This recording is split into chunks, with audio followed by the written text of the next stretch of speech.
Louvado seja nosso Senhor Jesus Cristo. Nós vamos dar continuidade à nossa reflexão da história da Igreja.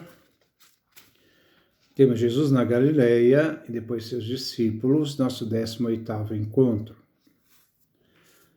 A Galileia se tornou o centro do ministério de Jesus. Cafarnaum se tornou seu ponto de referência, de modo especial a casa de Pedro.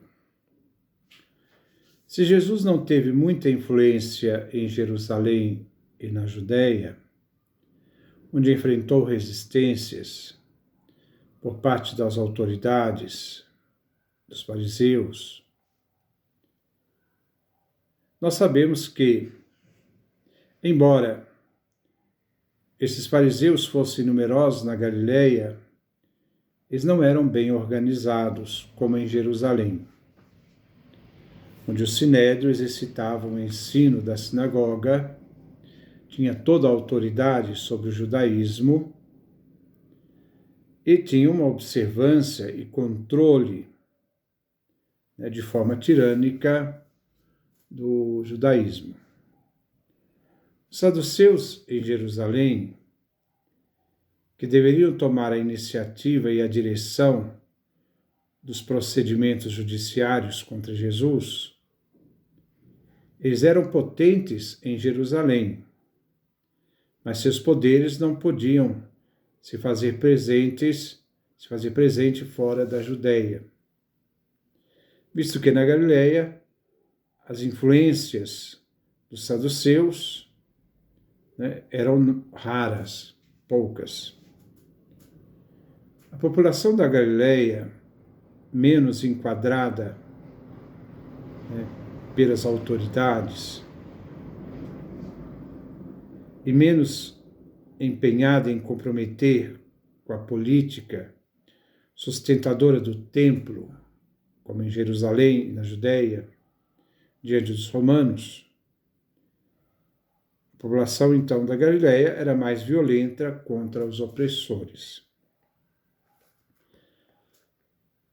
Quanto a Jerusalém e a Judéia, podemos recordar Nicodemos, que veio à noite para encontrar Jesus, e nos faz lembrar a rejeição que os nobres tinham em deixar-se ver alguém da cúpula do sinédrio estar com Jesus.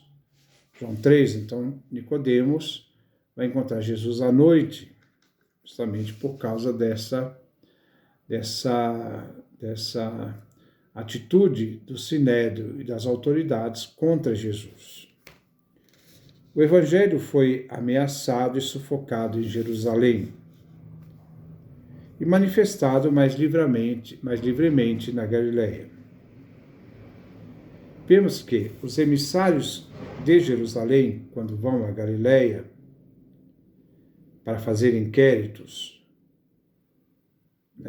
em razão da ação de Jesus, eles vêm para questioná-lo, tentando impor uma estrutura, um poder sobre Jesus. A Galileia, nós lembramos no tempo dos Macabeus, do ano 664 a.C., viveu um momento em que os judeus tiveram de deixar a região para deixá-la aos pagãos. E assim, centrar a vida judaica na Judéia e em Jerusalém. Mais tarde, os judeus tentaram retomar a região da Galileia com o uso de força, fazendo todos os esforços para retomar a Galileia para o judaísmo. Diz Flávio Joséfo nas Guerras Judaicas, livro 3, capítulo 3. Cercados com tantas nações, a população judaica da Galileia repeliram qualquer incursão bélica, embora desde a infância fossem pessoas guerreiras. Na Galileia, mais que em outro lugar, a pregação do reino de Deus corria o risco de acordar um eco nacionalista.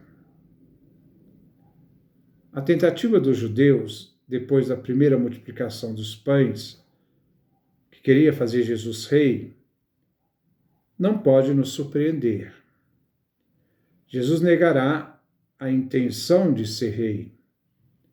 E o povo da Galileia ficará ofendido devido à desilusão, né, que a maior parte dos galileus terá em Jesus, né, porque assim eles viram frustrados seus sonhos.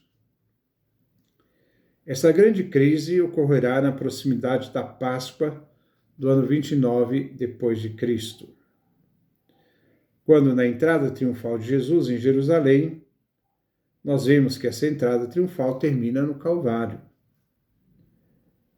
Jesus tinha diante dos olhos tudo o que iria acontecer. Desde quando começou a percorrer a Galileia, pregando, curando, convertendo.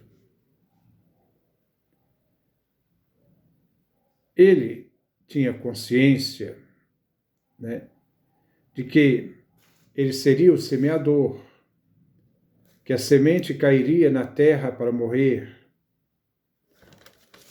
mas sabia ainda mais, que a semente germinaria e seus apóstolos recolheriam os frutos. A pregação do reino de Deus. Jesus inicia anunciando a proximidade do reino de Deus com o tempo que se cumpriu. Ele faz uma chamada à conversão, uma metanoia, mudança de mentalidade, para que as pessoas pudessem acolher o reino de Deus que se aproximava com a pregação de Jesus. Marcos, capítulo 1, versículo 14 e 15. Esta palavra é esperada por um longo tempo, com desejo ardente e impaciente. Se deve acolher a mensagem com entusiasmo. Mas existe uma atitude de excitação à fé, devido à simplicidade da vida vivida por Jesus. Nessa simplicidade, a semente é lançada na terra, ela vai germinar. O fermento vem misturado na massa, vai fermentar a massa. Mas esta ação de Jesus ainda não é percebida. Deve-se aderir a Jesus somente por meio da fé. Imagina você, alguém que chega lá na Galileia, anunciando a chegada do reino de Deus, pedindo às pessoas uma disposição de fé, de conversão, e uma adesão de fé naquilo que ele proclama. Um homem simples, que vem de Nazaré. Há uma certa situação ali, né, das pessoas, de ver que naquela fragilidade daquele homem, as pessoas só podiam aderi-lo à fé, porque ainda os sinais não haviam sido feitos. Jesus não havia ainda escolhido os discípulos. Então, tem toda uma realidade que nós devemos levar em conta. Quem é este? Somente depois de algum tempo, no fim do ministério de Jesus, a incredulidade, né, está presente, né, ainda está presente no caminho de Jesus, como vemos em São Lucas, capítulo 17, versículo 20 a 21. Os fariseus perguntavam a Jesus sobre o momento em que chegaria o reino de Deus. Jesus respondeu: o reino de Deus não vem ostensivamente, nem se poderá dizer está aqui ou está ali, porque o reino de Deus está no meio de vós, de vocês. Os mais dóceis à pregação de Jesus, de um Messias humilde, doce, serão os pequenos e os pobres. Lucas capítulo 10, versículo 21. Mas também esses privilegiados, os pequenos, não compreendem o destino deles diante do reino de Deus. É o próprio Jesus que vai insistir: felizes os olhos que veem aquilo que vedes, porque vos digo que muitos profetas e reis desejaram ver o que vós vedes e não viram, ouvir o que vós ouvis e não ouviram. Lucas capítulo 10, versículo 23 a 24. Os próprios apóstolos somente mais tarde chegarão a compreender mais profundamente as palavras de Jesus, né, que o Espírito Santo lhe recordará e os fará compreender. João capítulo 14, versículo 26. E a igreja deverá meditar até o último dia este ensino, penetrando aos poucos este mistério. O homem que vem da Galileia, de Nazaré, na Galileia inicia sua pregação. Ele não tem nada ostensivo,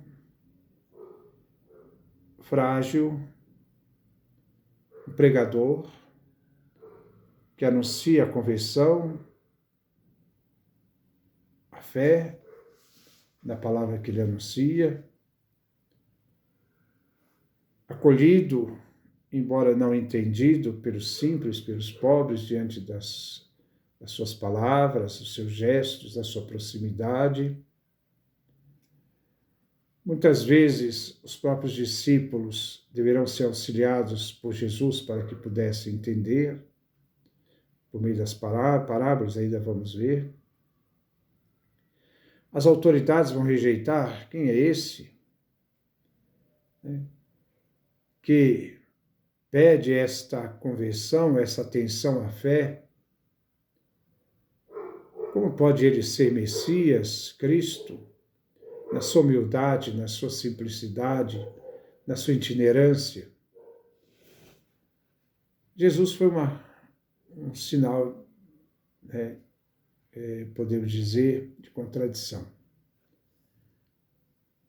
Que as autoridades não podiam ver nele, na sua simplicidade, no seu jeito de vestir, no seu jeito de ser, o Messias. Havia a busca das pessoas a Jesus, um acolhimento, mas todo o seu período, enquanto ele viveu na sua pregação, foi incompreendido, inclusive até pelos discípulos. Essa realidade, nós vamos ver depois, tem uma mudança para os discípulos e apóstolos, a partir, então, da ressurreição de Jesus, da morte e ressurreição de Jesus. Não podemos jamais separar a ressurreição da morte e a morte da ressurreição. É o mesmo evento da nossa salvação. Depois nós continuamos. Que Deus dê a sua graça, a sua bênção, faça resplandecer sobre nós.